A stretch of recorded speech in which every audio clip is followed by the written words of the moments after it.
lamanya kiamat itu yang dirasakan oleh orang-orang kafir adalah 50.000 tahun. Allah. Lain khamsuna alaf 50.000 tahun. Lain bantrak-bantrakeun palakon hirup teh masih kene panjang. Nah, itu bagi orang yang kafir. Wa huwa lisidati ahwali, karena sangat apa-apa, syiddah itu sangat keras ahwali keadaannya. Wa huwa yaitu akhaffu min sholatin maktubatin fid dunya binisbati ilal mu'min shalih. Tapi jangan takut, Pak. Kalau kiamat itu memang terjadi pada orang mukmin soleh. Akhaffu, lebih sebentar, lebih ringan, min sholatin maktubatin, daripada melaksanakan sholat fardu. Begini, Pak, yang akan dirasakan oleh mukmin soleh tidak akan terlalu berkepanjangan. Dia merasakan bagaimana dahsyatnya alam kubur. Dia itu akan merasakan lebih ringan daripada sholat 5 waktu. Contoh, bukan sholat 5 waktu, di sini dikatakan sholatin maktubah, berarti 1 kali sholat maktubah yang fardu. Bapak melaksanakan sholat zuhur berapa menit, Pak? 5 paling 5 menit. Bagi orang mukmin terjadinya kiamat itu paling 5 menit. Aku justru lebih apa? Cepat. Jadi orang mukmin soleh tidak akan merasa kelamaan yang menunggu yang berkepanjangan. Nah, inilah. Tentu bagi orang kafir dirasakannya berapa tahun, Pak? 50.000 tahun. Tapi yang dirasakan oleh mukmin soleh. Jadi sebetulnya bagi orang mukmin soleh jangan ada satu kekhawatiran tentang bagaimana dahsyatnya guncangan ini. Karena apa? Dia akan rasakan itu hanya sebentar saja, lebih sebentar dibanding tatkala seseorang melaksanakan sholat. Paling cepat kan sholat duhur berapa? 5 menit, Pak. Sholat asar 5 menit, sholat 5 menit, isya 5 menit, subuh 5 menit. Jadi sehari semalam berapa menit, Pak, kita sholat? Hanya 25 menit. Allah Akbar. Sementara waktu 24 jam. Sedangkan lalakon hirup masih kene panjang. Allah. Pak, kinten-kinten naon sih nutos dianalkeun pikeun urang hirup mata dari nafsu maqaddamat dikon. Apa yang sudah kita persiapkan untuk hari esok? Tina salat, Pak. Belum tentu jadi jaminan salat kita masuk surga. Sudah jadi jaminan kira-kira, Pak? Belum ke salat ya Allah. Bray segala rupa.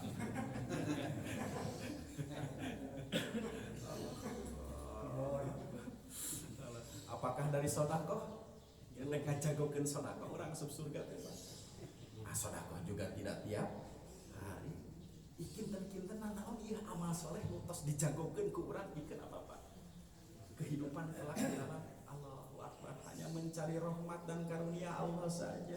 Makanya hidup ini bukan untuk hidup ini untuk yang maha hidup. Lihatkan semua aktivitas ini hanya semata-mata mencari keridhaan Allah Subhanahu wa ta'ala. Jadi intinya mah ikhlas teh berat, Pak. Allah Akbar. Nah, dikatakan di sini ilal mu'mini sholih, terhadap orang mukmin saleh. Jadi lebih sebentar dibanding dia melaksanakan sholat fardu. Wa yatawassatu ala usatil mu'minin, dan yatawassat ala usat terhadap orang-orang mukmin al-usat yang melakukan maksiat. Wakilah dikatakan jadi Pak, subhanallah. Yaumul qiyamati, hari kiamat itu fihi, di dalamnya khamsuna mautian, 50 tempat, kulla mautinin, setiap tempat alpasana. Pak, kiamat terjadi, kemudian ahli surga masuk ke surga, ahli neraka masuk ke dalam neraka. Tempat yang akan dilalui ini 50 tempat. Allah, biasa kabayang. Setiap tempat ini di sini dikatakan alpasanah, 1000 tahun. Allahu Akbar. Berarti kalau 50 tempat 50.000 tahun. Sebelum manusia digiring ahli surga ke surga, ahli neraka, ini belum pertemuan dengan Allah. Terjadinya kiamat ini 50 tempat yang akan kita lalui, Pak. Setiap tempat kita akan berhenti 1000 tahun.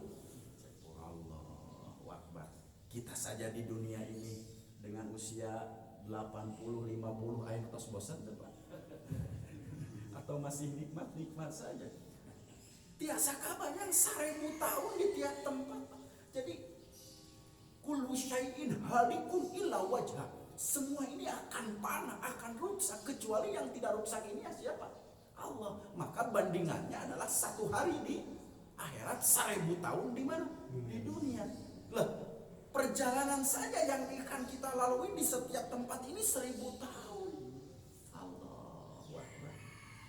Di sini katakan, nas'alullaha ta'ala, kita memohon kepada Allah, ayyukhaffifahu alaina, semoga Allah meringankan kepada kita, bimannihi, dengan karunia Allah, wa fadlihi, dan anugerah dari Allah Subhanahu wa ta'ala. Buka Usahaimi wal Fasani ini riwayat diceritakan oleh Imam Suhaimi dan Imam Pasyani. Jadi Imam Suhaimi dan Imam Pasyani ini mengatakan bahwasannya tempat yang akan kita lalui ini kelak 50 tempat. Setiap tempat kita akan singgah selama 1000 tahun. Allah. Belum tadi Pak Al-Hasyr, ya itu baru yang mencakup saja. Al-Hasyr dikumpulkan, Al-Mizan, kemudian Al-Jaza, kemudian Al-Jannatu, kemudian An-Naru. Belum liqa Allah Pak. Belum pertemuan dengan siapa? Allah Subhanahu wa ta'ala. Nah itu Pak, kaitannya dengan hari akhir. Jadi bagi kita tentu harus menjadi satu akidah yang kuat bahwasannya hidup ini akan berakhir. Ya, kita kan baru 2 alam Pak hidup ya. Satu dulu alam apa Pak? Alam rahim yang kita tidak merasakan sesuatu. Kemudian yang kedua, ini alam dunia. Kemudian 50 tempat lagi yang akan kita lalui sebelum ahli surga masuk surga, ahli neraka masuk neraka. Belum yang terakhir pertemuan dengan siapa? Allah Subhanahu wa ta'ala. Itu Pak, kaitannya dengan hari akhir. Jadi ringkesnya, hari akhir itu kalau sudah malam tidak ada lagi malam, kalau udah siang tidak ada lagi siang. Kapan terjadinya hari akhir?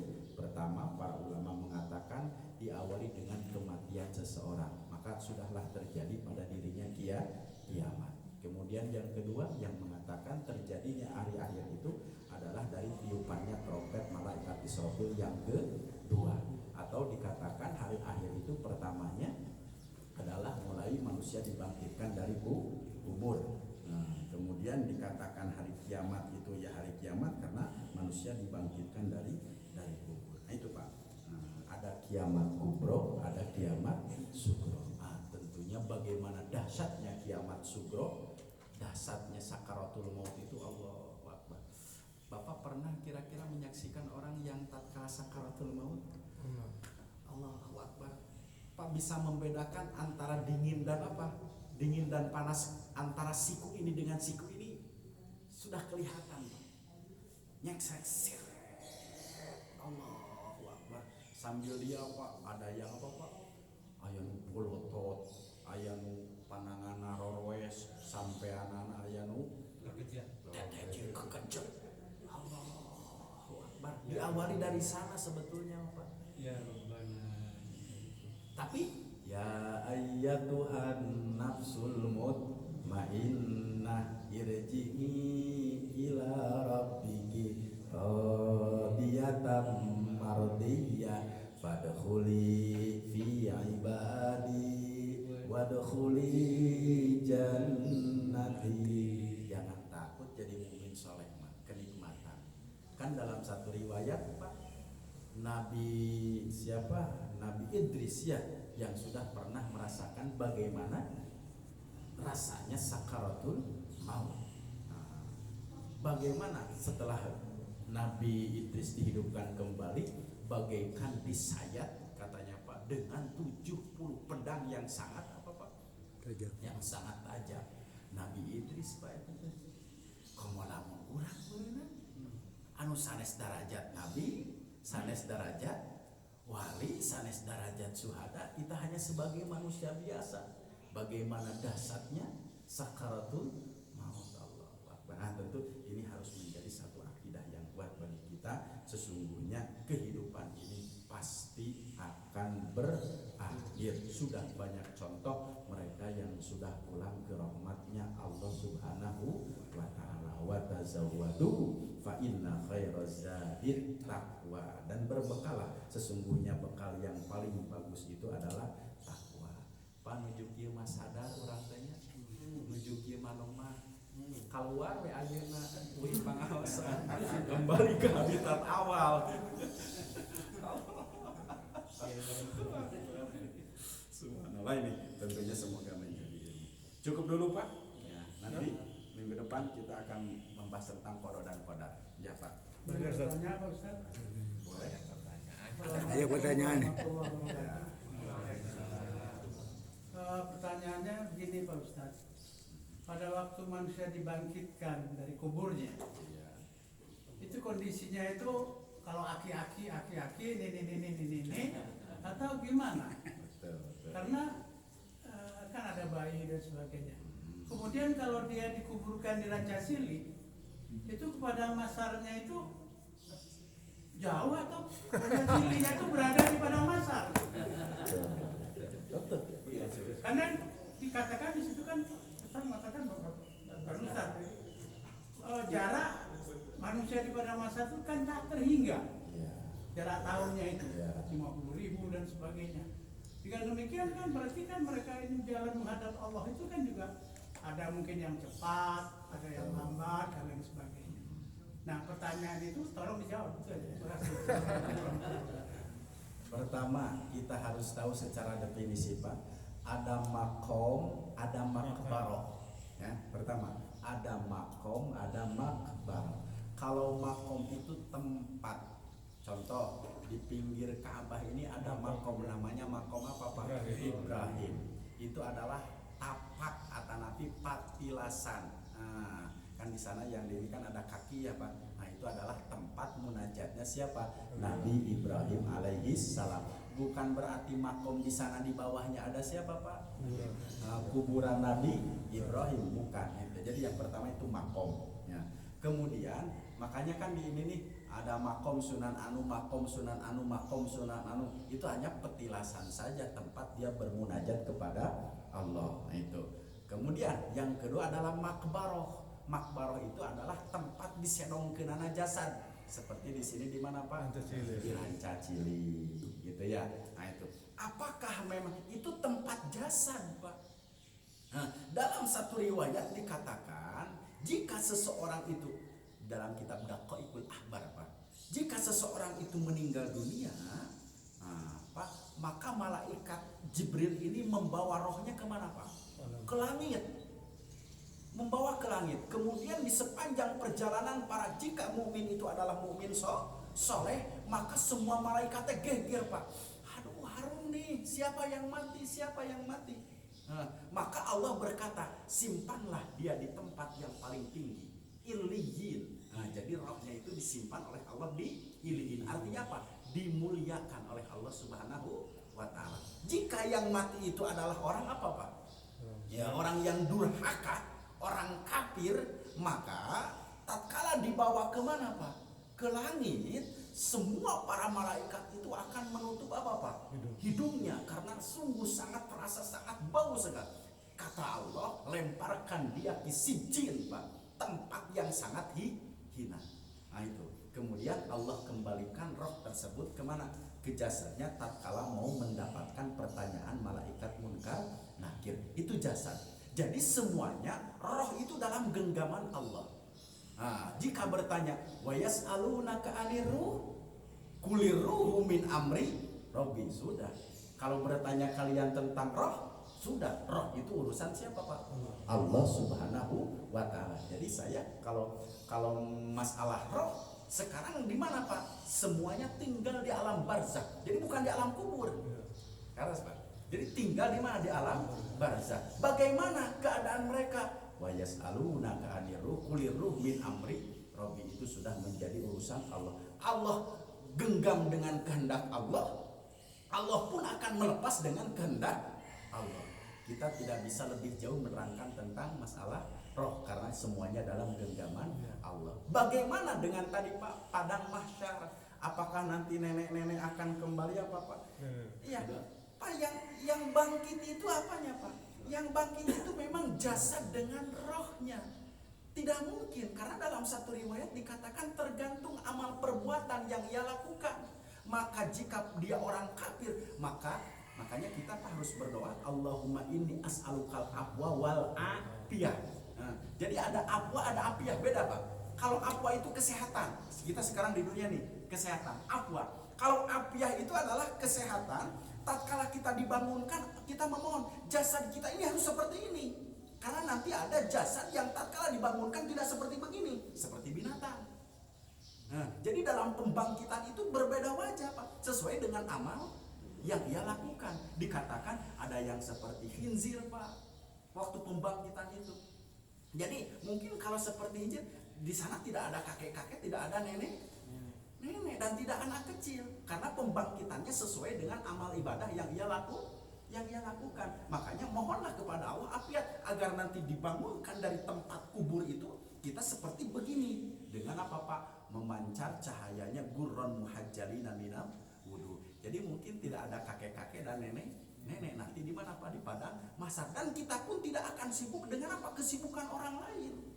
Oh, kan dah bujeng-bujeng nganggo acuk sir sabeunya atuh. Kita ini semuanya nanti uryanan, telanjang. Tapi kita tidak akan sibuk melihat ketelanjangan orang lain karena sibuk dengan apa Pak? Urusan yang dihadapi oleh masing-masing. Diceritakan di padang mahsyar ini seseorang berjalan di atas keringatnya sendiri Pak. Berjalan dengan apa katanya Pak? Dengan perutnya. Itu Allah menggambarkan di dalam Al-Qur'an. Dia akan Dia akan berjalan dengan apa? Dengan perutnya. Kemudian dia akan berenang di keringatnya sendiri. Itu adalah gambaran-gambaran. Tentu kaitannya dengan hal ini, yang penting bagi kita harus meyakini bahwasanya kejadian itu pasti akan datang dan pasti akan terjadi kepada setiap manusia. Ada kan seorang nenek-nenek yang nangis-nangis kepada Rasulullah kan Pak ya, yang apakah nanti di surga itu ada nenek-nenek ataupun ada kakek-kakek? Maka Rasulullah menjawab, di surga tidak ada nenek-nenek, semuanya kembali menjadi muda. Itu kaitannya dengan apa Pak? Padang mahsyar. Apakah padang mahsyar ini apa dirancang cili ataupun dengan wallahu Pak? Mungkin kalau ini dunia ini hancur, mungkin ini kan akan menjadi rata. Wallahu Pak, masalah tempatnya apakah memang karena ini hancur lebur menjadi rata, apakah ini yang akan menjadi padang mahsyar ataupun Allah punya tempat lain tentang padang mahsyar? Ini kan dunia. Wallahu a'lam bishawab. Kalau di mana yang namanya padang mahsyar, yang penting terjadinya kiamat ini, dunia ini akan apa menjadi hamparan yang sangat luas. Apakah mahsyar ini termasuk tadi dunia yang hancur kemudian menjadi hamparan yang luas? Tentulah bagi kita tidak memikirkan tentang hal itu. Bagi kita persiapkan dengan amal soleh. Nah itu mungkin Pak kaitannya dengan itu. Masih kurang puas sedikit Pak. Ya. Nah pada waktu dibangkitkan tadi Ustaz mengatakan bahwa Allah menggenggam roh manusia. Pada waktu roh itu dilepaskan, apakah yang disiksa itu roh atau jasad? Kalau dengan demikian, berarti nanti yang ke surga juga roh, neraka juga roh. Nah ini mohon penjelasan. Allah menjawab, badalnahum juludan akhara. Jadi roh dengan jasadnya, tapi Allah mengganti jasadnya dengan jasad yang lain. Kulit pun tidak akan seperti kulit dunia Pak. Nanti ada kulit akhirat. Jadi merasakan tatkala seseorang itu siksa, maka dia merasakan rohnya dengan jasadnya. Badalnahum juludan akhara. Allah berfirman, Allah akan menggantikan satu kulit dengan kulit yang lain. Dia akan merasakan bagaimana sakitnya tatkala diiris, sama tatkala kita merasakan tatkala kulit ini apa Pak? Teriris. Nah itu kaitannya dengan apa? Itu jelas sekali. Badalnahum juludan akhara. Jadi seseorang itu disiksa ya dengan rohnya, ya dengan jasadnya. Kan di dalam satu riwayat Allah berfirman dikatakan, siksa yang paling ringan itu kan tatkala dia mau minum, Allah beri apa Pak? Allah beri tembaga, kemudian dia minum, kemudian meleleh semua kulitnya. Tapi jadi deh kulitnya itu Pak. Dan kalaupun lintah terjulur kemudian apa Pak? Dia gunting sendiri, jadi lagi. Nah ini sudah menjadi amrullah Pak ya. Kalau itu kejadiannya ini sudah menjadi urusan Allah Subhanahu wa Ta'ala. Nah itu Pak, kaitannya berarti dengan roh dan jasadnya. Masih ada sambungannya. Biar orang nggak nanya gitu. Pada waktu Rasul memberikan syafaat itu di padang mahsyar atau di suatu tempat yang sudah ditentukan. Ya. Apakah Rasul masuk pertama ke surga atau menunggu sampai manusia terakhir? Oh iya betul. Kan dalam satu riwayat sudah menjadi satu akidah Pak. Yang pertama kali membukakan pintu surga itu siapa Pak? Rasulullah Muhammad Sallallahu Alaihi Wasallam itu. Kedua, akidah yang harus kita yakini Pak. Semua manusia ini kan di padang mahsyar menjadi satu kebingungan Pak ya. Mereka beriring kepada siapa Pak? Nabi Adam alaihi salam untuk memohonkan syafaat kepada Allah. Kata Nabi Adam, tidak bisa. Kemudian umat ini berjejer ngabring datang kepada Nabi Ibrahim untuk memohonkan syafaat kepada Allah. Nabi Ibrahim pun tidak bisa. Datang kepada Nabi Musa Pak, semua tidak bisa. Kemudian datanglah kepada Rasulullah Muhammad Sallallahu Alaihi Wasallam. Maka kata Rasulullah, aku yang akan memohonkan syafaat kepada Allah untuk kalian. Nah, jadi itu terjadi di padang mahsyar setelah dibagi apa Pak? Fa'amma man utiya kitabahu biyaminihi wa yuhasabu hisaban yasira. Nanti kita akan dibagi apa Pak? Buku catatan. Di sanalah syafaatnya siapa? Rasulullah Muhammad Sallallahu Alaihi Wasallam. Tentu kalau surga dan neraka itu akibat Pak ya. Nah, akibat dari syafaatnya yang Allah berikan kepada mereka yang mendapatkan syafaat.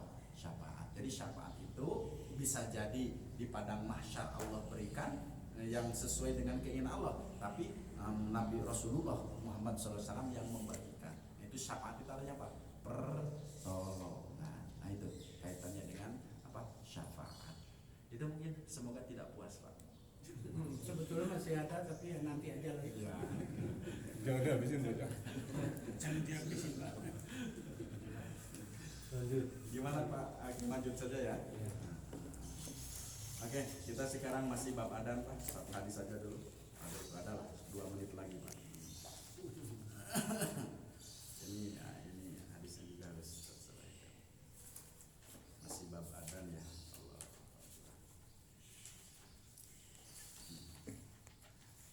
Untuk ini Pak, untuk apa?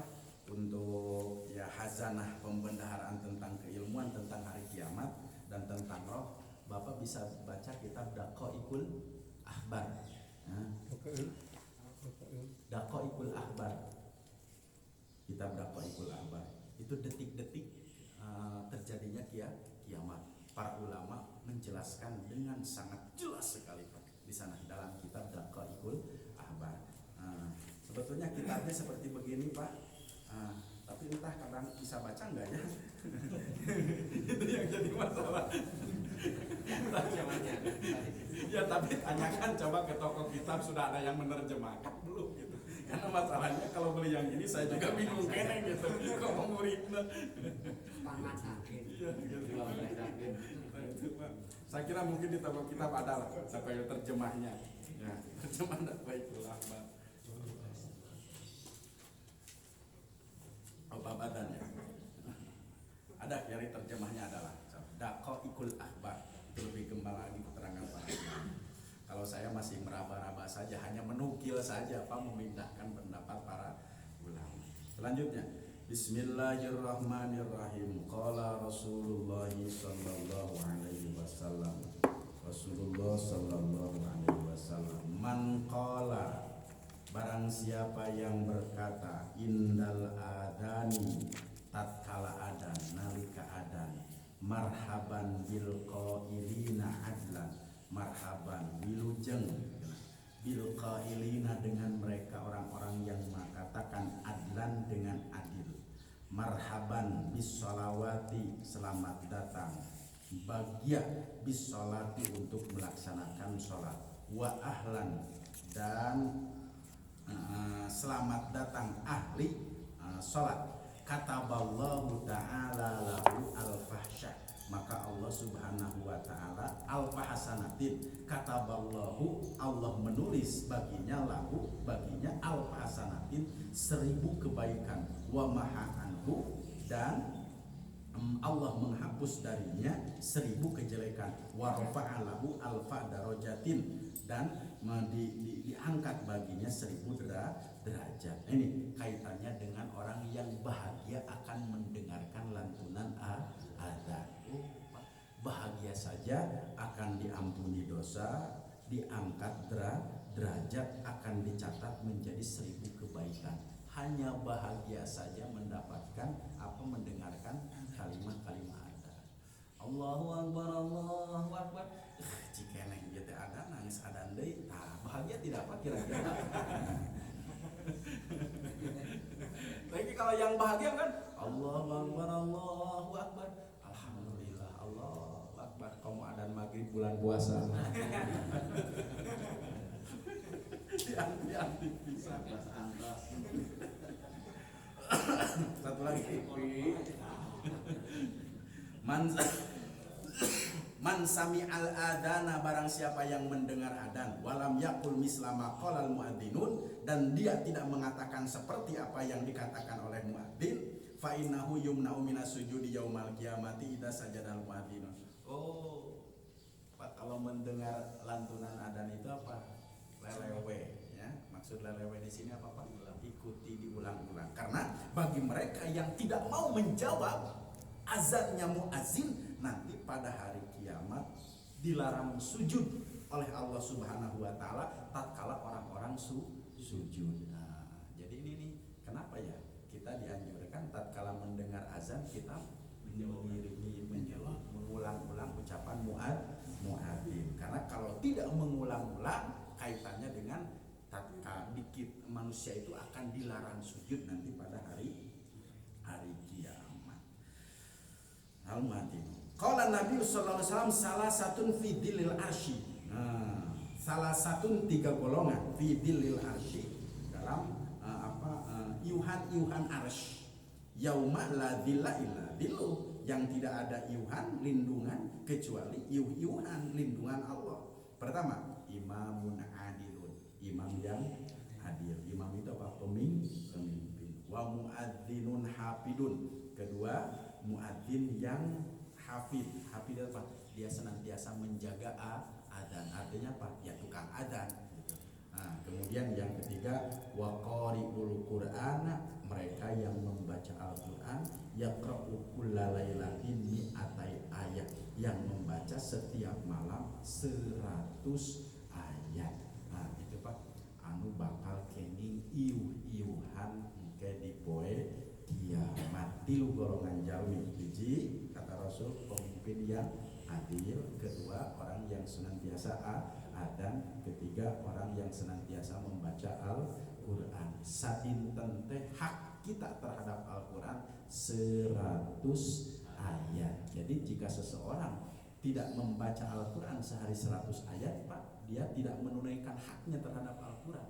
Bagaimana Al-Quran ini akan memberikan syafaat? Bagaimana Al-Quran ini akan memberikan keberkahan? Sementara haknya saja tidak tertunaikan. Alhamdulillah, Pak, kita tertunaikan hak terhadap Al-Quran dengan melaksanakan sholat yang 5 waktu. Al-Fatihah itu berapa ayat, Pak? 7. Dalam 1 rakaat 4 rakaat. Duhur berapa rakaat? 4 rakaat. 7 kali 4 berapa, Pak? Lebih ya, dalam 5 waktu kita baca Al-Fatihah. Kan Al-Fatihah Al-Quran. Berarti Pak sudah sudah terhandle dari tidak membaca Al-Quran. Cuma 1 waktu saja tidak sholat, berarti kita tidak membaca Al-Quran. Ya syukur-syukur jika Bapak tadarus mengajarkan diri sehari 100 ayat. Belum kan tertambah pada rakaat 1 dan kedua dengan surat-surat terbantu. Berarti jumlahnya saya kira lebih dari 100 ayat. Nah itu kaitannya dengan apa, Pak? Dengan membaca Al-Quran. Jadi 3 golongan yang akan mendapatkan perlindungan di bawah arsy. Pertama adalah siapa, Pak? Mereka ya. Kemudian yang kedua yang azan, kemudian yang ketiga yang membaca Al-Quran 100 ayat. Alhamdulillah, insyaallah. Jadi kalau ada seruan adzan dijawab Pak. Nah, karena kenapa? Takut nanti kita dilarang untuk sujud pada hari kiamat. Nah, itu. Ngobrol. Ya tidak ngobrol gitu. Ya. Di sini mah banyak ngobrol. Nah, ya seyogianya kalau kita sudah tahu, berarti sekarang kan kita sudah berdalil Pak ya. Nah, sudah tahu. Masa kalau sudah punya dalil kita masih apa?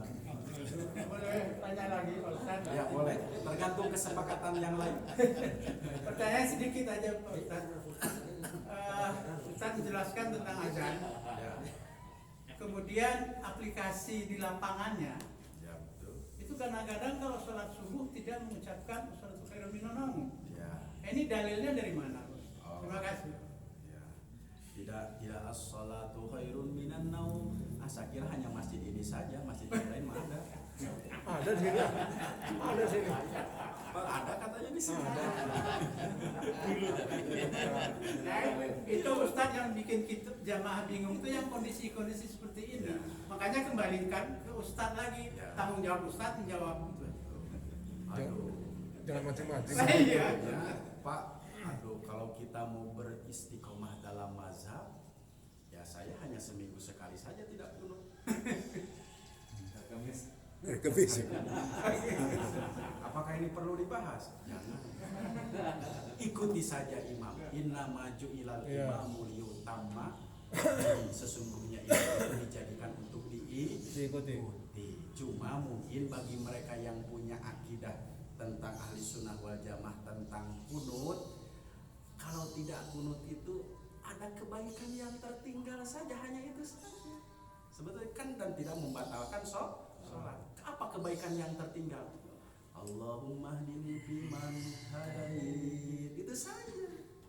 Makanya biar tidak makruh, maaf Pak, kan sholat berjamaah itu bisa saja menjadi makruh hukumnya kalau hati kita tidak mu'alaq kepada imam, maka berjamaahnya hukumnya menjadi makruh. Nanti Pak akan dibahas secara jelas dalam kitab Kasyifatus saja. Jadi berjamaah itu harus antara imam dengan makmum itu harus apa Pak? Connect. Satu, mu'alaq